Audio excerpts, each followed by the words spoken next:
What if the reason that you're unable to achieve and or sustain results long term has nothing to do with food or supplements or not having enough information or not having the right um, coach or practitioner? What if all of those things mattered, but they weren't the most important thing? And what if the most important thing was the emotions that are living inside of you and that are informing and impacting directly how you behave and how you think? I'm Laura Bautista, and I'm a board certified holistic health coach and a somatic experiencing coach. And so I help people who are struggling with chronic health issues, chronic emotional issues, and how they show up in all of their forms.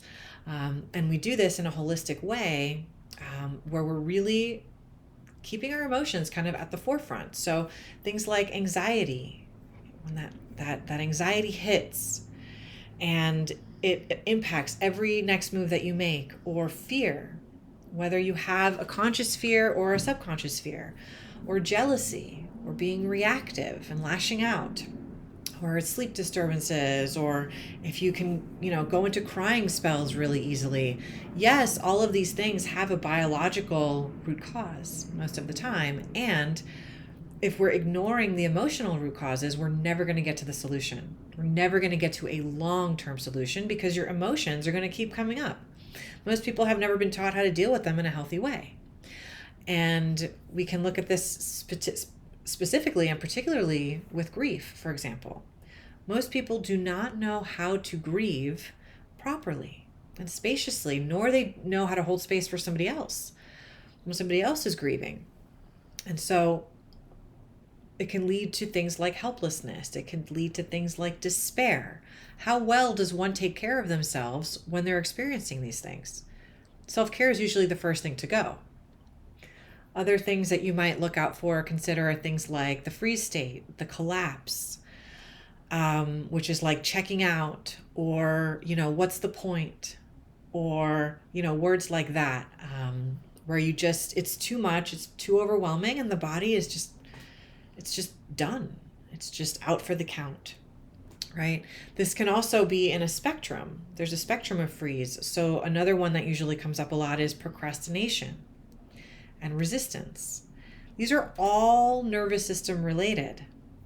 And that's why I bring it here, because nervous system and emotions are probably the two places where you can get the most leverage when it comes to long-term sustainable change, because they impact everything else.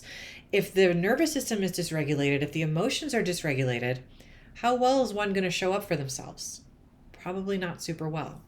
And then that can also create things like resentment for self, resentment for whatever's holding you back, resentment towards your body. And this is where we start seeing things like autoimmune conditions come up, and digestive issues come up, and chronic pain, and long-term things that are all linked to how these emotions are being processed and being released or not. So your body is informing your mindset.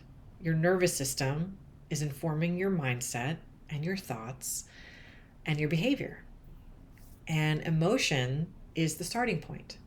Believe it or not, there's new science now that shows that 25% of doctor's visits, for example, are psychophysiological, meaning they're for an emotional or a mental health reason, but they're showing up in the physiology.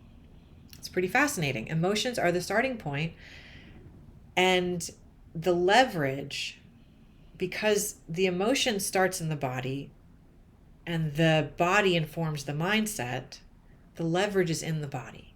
It's not in your mindset. It's not in behavior change or accountability or mindset work. That stuff is really helpful, but it's like 20% of the equation. The rest of it is here. And I'm going to teach you more of that over these next several videos. And so welcome to some of the biggest leverage you will ever have in your life, for your relationships, for your wellness, for your daily routines, for your work. The nervous system is informing the show. And so let's get started.